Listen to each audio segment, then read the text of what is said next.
اللہ وبرکاتہ۔ مسابقے کے مشارکین کے لیے آج تفسیر کی 26 کلاس ہے۔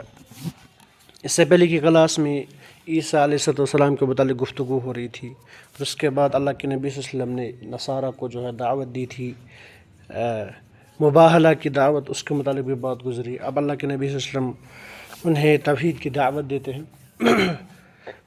آج آیت نمبر 62 سے اللہ تعالیٰ بیان فرماتے ہیں: اعوذ باللہ من الشیطان الرجیم، بسم اللہ الرحمن الرحیم، ان هذا لهو القصص الحق وما من اله الا الله وان الله لهو العزيز الحكيم فإن تولوا فإن الله عليم بالمفسدين قل يا أهل الكتاب تعالوا إلى كلمة سواء بيننا وبينكم ألا نعبد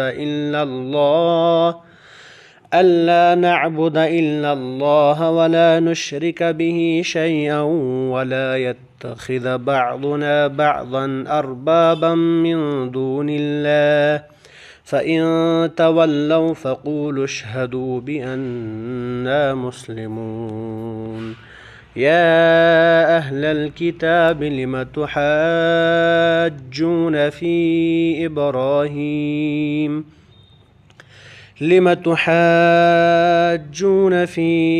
إبراهيم وما أنزلت التوراة والإنجيل إلا من بعده أفلا تعقلون ها أنتم هؤلاء حاججتم فيما لكم به علم فلم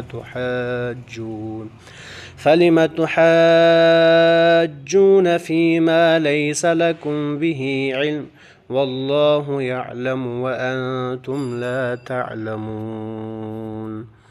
اللہ تعالیٰ بیان فرماتے ہیں: ان هذا لهو القصص الحق، یقیناً صرف یہی سچا ایمان ہے، یعنی یہ جو بیان کیا جا رہا ہے یہی حق ہے۔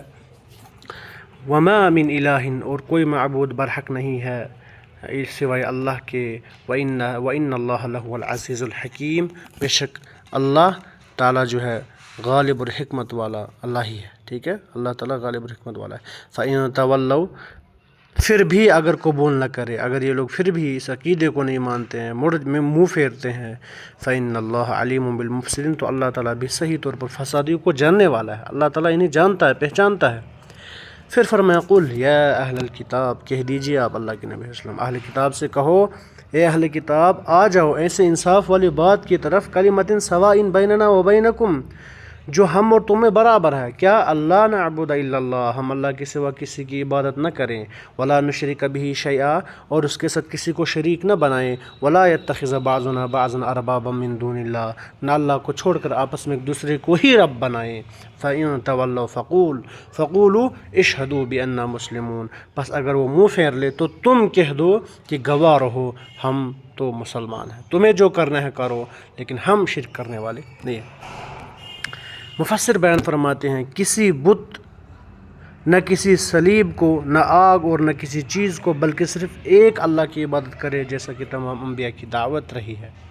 دوسری بات یہ، ایک تو اس بات کی طرف اشارہ ہے کہ تم نے حضرت مسیح اور حضرت عزیر علیہ السلام کو ربوبیت یعنی رب ہونے کا جو عقیدہ کھڑا کر رکھا ہے، جو تم عزیر کو ابن اللہ، عیسیٰ کو ابن اللہ مانتے ہو، نعوذ باللہ، یعنی انہیں رب مانتے ہو، یہ غلط ہے، وہ رب نہیں ہے، انسان ہے۔ دوسرا اس بات کی طرف اشارہ کہ تم نے اپنے احبار اور رہبان کو حلال، احبار یعنی ان کے جو بڑے، یہود و نصارہ کے بڑے اپنے علماء اور اپنے جو ہے بڑے تھے، انہیں احبار و رہبان کہا جاتا ہے۔ تم نے اپنے احبار و رہبان کو حلال یا حرام کرنے کا جو اختیار دے رکھا ہے، یعنی جس کو وہ حلال کہیں وہ حلال، جس کو وہ حرام کہیں حرام، تو یہ بھی ان کو رب بنانا ہے، یعنی یہ بھی ایک طرح کا ان کو ربوبیت میں شریک کرنا ہے۔ حلال و حرام کا کام تو اللہ تعالیٰ کا ہے، اور صرف اللہ کو ہی حلال و حرام کا کام اختیار صرف اللہ کو ہی ہے، ابن کثیر۔ اس کے بعد بیان فرماتے ہیں مفسر صحیح بخاری میں ہے کہ قرآن کریم کے اس حکم کے مطابق آپ صلی اللہ علیہ وسلم نے ہرقل کو جو کہ شاہ روم تھا اس کو مکتوب تحریر فرمایا، ایک خط لکھا، اس میں اسے اس آیت کے حوالے سے قبول اسلام کی دعوت دی۔ اس سے کہا تو مسلمان ہو جاؤ گے تو تجھے دوہرا اجر ملے گا، ورنہ ساری رعایا کا گناہ تجھ پر، یعنی ایک تو اپنا گناہ اور جتنے تیرے تحت لوگ ہیں ان کا گناہ۔ اسلام قبول کر لے سلامتی میں رہے گا، کیونکہ رعایا کا عدم اسلام، اگر رعایا اسلام نہیں لاتی ہے عدم قبول اسلام کا سبب تو ہی، تو اس کی وجہ بھی تو ہی ہوگی۔ اس آیت میں مذکورہ 3 نکات ہیں۔ پہلا، صرف اللہ کی عبادت کرنا، اس کے ساتھ کسی کو شریک نہ ٹھہرانا، اور کسی کو شریعت سازی کا خدائی کا مقام نہ دینا، یعنی کسی کو شریعت بنانے کا مقام، یہ شریعت سازی اللہ کا کام ہے۔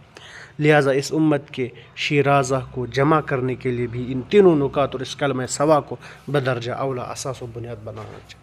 یعنی اس امت کے لیے بھی یہی آیت، یہی چیز بنیاد بنانی چاہیے کہ صرف اللہ کی عبادت، اور کسی کے ساتھ اس کے ساتھ کسی کو شریک نہیں ٹھہرانا، اور شریعت سازی کا حق صرف اللہ اور اس کے رسول کا، اللہ تعالیٰ کا، ٹھیک ہے۔ یا اہل الکتاب، اللہ تعالیٰ نے پھر بیان فرمایا، اے اہل کتاب، لما تحاجون، تم ابراہیم کی بات جھگڑتے ہو، ابراہیم کے بابت جھگڑتے ہو، ان کے بارے میں جھگڑتے ہو، کیا؟ حالانکہ تورات انجیل تو ان کے بعد نازل کی گئی، کیا تم پھر بھی نہیں سمجھتے؟ وہ تو بعد میں آئی ہے۔ اصل میں کیا مطلب ہے یہاں پر؟ حضرت ابراہیم علیہ السلام کے بارے میں جھگڑنے کا مطلب یہ ہے کہ یہودی اور عیسائی دونوں دعویٰ کرتے تھے کہ حضرت ابراہیم ان کے دین پر تھے۔ یہود کہتے تھے ہمارے دین پر، نصارہ کہتے تھے ہمارے دین پر۔ حالانکہ تورات جس پر یہودی ایمان رکھتے تھے اور انجیل جسے عیسائی مانتے تھے، دونوں حضرت ابراہیم اور موسیٰ کے سینکڑوں، یعنی دونوں حضرت ابراہیم اور موسیٰ علیہ السلام کے سینکڑوں برس بعد نازل ہوئی، ٹھیک ہے۔ ابراہیم کے بعد تو کتنے ٹائم کے بعد یہ کتابیں نازل ہوئی؟ پھر حضرت ابراہیم علیہ السلام یہودی یا عیسائی کس طرح ہو سکتے ہیں؟ یہود کہتے تھے وہ عیسائی، وہ جو ہے یہودی تھے، نصارہ کہتے تھے وہ نصرانی تھے، جبکہ انجیل اور جو ہے تورات بعد میں نازل ہوئی ہے۔ تو وہ کس طرح سے اللہ تعالیٰ نے کہا وہ تو بعد میں، تمہیں عقل نہیں ہے، وہ کس طرح سے نصارہ یا نصرانی یا یہودی ہو سکتے ہیں؟ حضرت ابراہیم اور حضرت موسیٰ علیہ السلام کے درمیان 1000 سال کا فرق ہے، حضرت ابراہیم اور موسیٰ، اور پھر حضرت ابراہیم اور حضرت عیسیٰ علیہ السلام کے درمیان 2000 سال کا فاصلہ تھا، یعنی کم از کم موسیٰ اور ابراہیم کے درمیان 1000، عیسیٰ اور ابراہیم کے درمیان 2000۔ تو یہ کس طرح ممکن ہو سکتا ہے کہ ابراہیم علیہ السلام یہودی یا نصرانی ہو؟ تو اللہ تعالیٰ نے انہیں عقل کے ذریعے سے سوچنے کی دعوت دی۔ پھر فرمایا ہا انتم ہؤلاء حاججتم، سنو تم لوگ اس میں جھگڑ چکے جس کا تمہیں علم تھا، پھر اب اس بات میں کیوں جھگڑتے جس کا تمہیں علم نہیں، ٹھیک ہے۔ اللہ تعالیٰ جانتا ہے تم نہیں جانتے۔ اب اس آیت میں کیا مراد ہے؟ تمہارے علم اور دیانت کا تو یہ حال ہے کہ جن چیزوں کا تمہیں علم ہے، یعنی اپنے دین اور اپنی کتاب کا، اس کی بابت تمہارے جھگڑے بے اصل بھی ہیں، ٹھیک ہے، یعنی اپنی کتاب اور اس کی بابت تمہارے جھگڑے بے اصل ہیں اور بے عقل کا مظہر بھی، تو پھر تم اس بات پر کیوں جھگڑتے ہو جس کا تمہیں سرے سے ہی علم نہیں؟ یعنی حضرت ابراہیم علیہ السلام کی شان اور ان کی ملت حنفیہ کے بارے میں، جس کی اساس توحید اور اخلاص پر ہے، ٹھیک ہے۔ یعنی تمہارا علم کتنا ہے یہ مجھے پتہ ہے، جن چیزوں کا تمہیں علم ہے، یعنی اپنے دین اور اپنی کتاب کا تو تمہیں علم تھا، اس کے بارے میں تم بے بنیاد جھگڑے کرتے ہو، پھر اس بارے میں تم جس کا تمہیں کچھ بھی علم نہیں ہے، ابراہیم کے بارے میں تمہیں کچھ بھی علم، اس بارے میں کیسے جھگڑتے ہو؟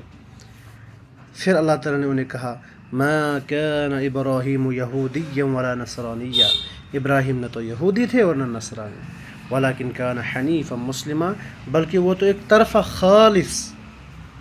خالص مسلمان تھے، وما کان من المشرکین، مشرک بھی نہ تھے۔ خالص مسلمان یعنی شرک سے بیزار اور صرف خدائے واحد کے پرستار، صرف اللہ کی عبادت کرنے والے تھے۔ اسی لیے قرآن کریم میں نبی کریم صلی اللہ علیہ وسلم کو ملت ابراہیمی کا اتباع کرنے کا حکم دیا گیا۔